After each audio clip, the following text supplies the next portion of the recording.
How are we doing, folks? This is a video that I've been meaning to make for a little bit, and I'm finally sitting down to make it today. So today I'd like to make a quick bullet-pointed list of all of the reasons why Legends of Runeterra has quickly become my favorite card game that exists at the moment.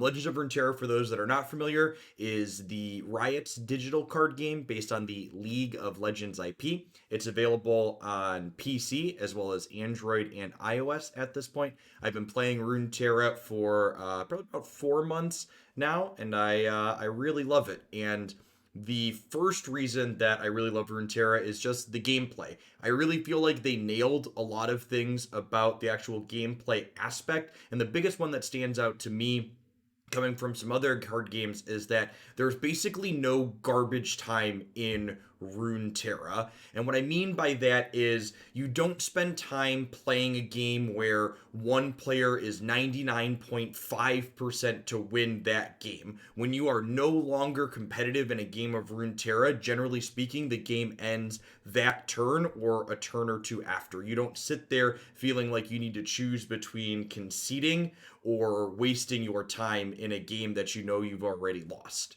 Um, the gameplay is also fantastic back and forth with their priority system. It feels like they found a really sweet mix between players only playing on their turn and players being able to respond to absolutely everything, making gameplay kind of cumbersome. So it's a good middle ground between a rigid priority based system and players playing solitaire and then passing back to the other player to play solitaire.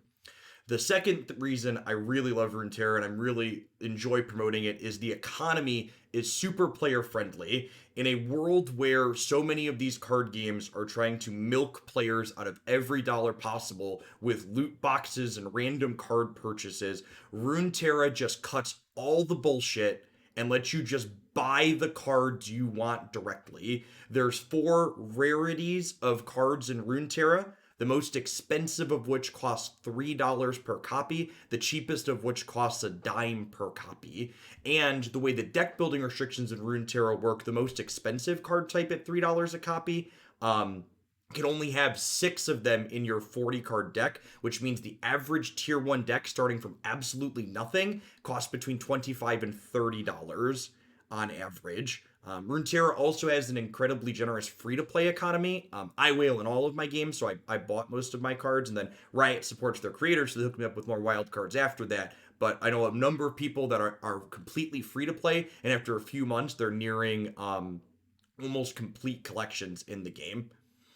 The next thing I really love about Runeterra is the responsiveness and clear communication that we get from not only Riot as a company, but the individual developers that are working on the game. They have regular balance patches every 2 to 3 weeks at most. And generally speaking, they communicate with the players on things that they're thinking about or watching or worried about that are being considered for changes if the data or feelings and player feedback warrant it. A really good example of this recently is they recently buffed a card called Bastion.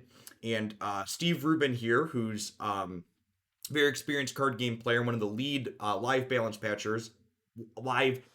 designers on Runeterra, he tweeted this out. He kind of said, "Hey, we've been busy, and there's a chance that we missed on the power level with Bastion, but we're going to pay attention to it and we're going to work on it." And I like that. This is just, it's no BS. Like I said, they said, "Hey, we might have missed the mark, but if we did, we're watching it and we're going to take it into consideration." And I know from experience working and playing Runeterra for the last 4 months, I'm not going to have to wait 18 months for them to implement a fix if they did miss the mark on something. They let us know when there's a potential issue, and then they're very responsive and quick to address those issues when they happen. The next thing I love about Runeterra is that it's just really quality software. It's very clear that it was optimized to run well on lower powered mobile devices, and as such, it runs beautifully on tablets and cell phones, and it runs phenomenally on my desktop computer. There's no memory leaks or needing to restarts. I can leave the application open for literally days at a time if I wanted. Not that I really need to, but you could if you wanted to. Um, and yeah, More recently, they're also adding features to the Runeterra client at a rapid rate. They announced today on Twitter and YouTube that they were going to be adding in-client tournament support as well as spectator mode before the end of the year, which will be really fantastic. It sounds like they're going to be ramping up an esports scene around Runeterra. There's going to be seasonal tournaments for each different region that there is a Runeterra server that exists. There's currently 4 regions, I believe, and I'm excited to see what more software, what more features that they plan to add past that. But in-client tournaments are phenomenal, makes those types of things run very smoothly.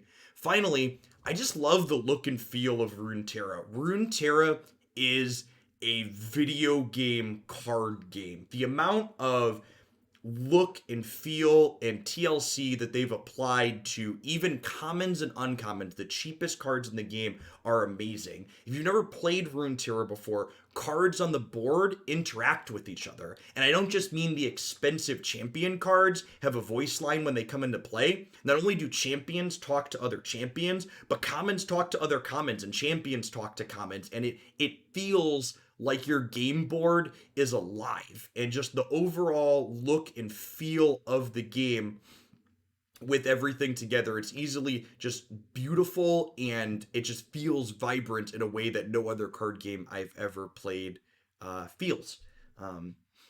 So yeah, if you're someone that's looking for something to try out, I would highly recommend Runeterra. The best way to get into the game is they have a series of tutorials slash challenges in the game that walk you through all of the game mechanics and put you in different situations that lets you kind of solve problems in the client that use the different mechanics in the game.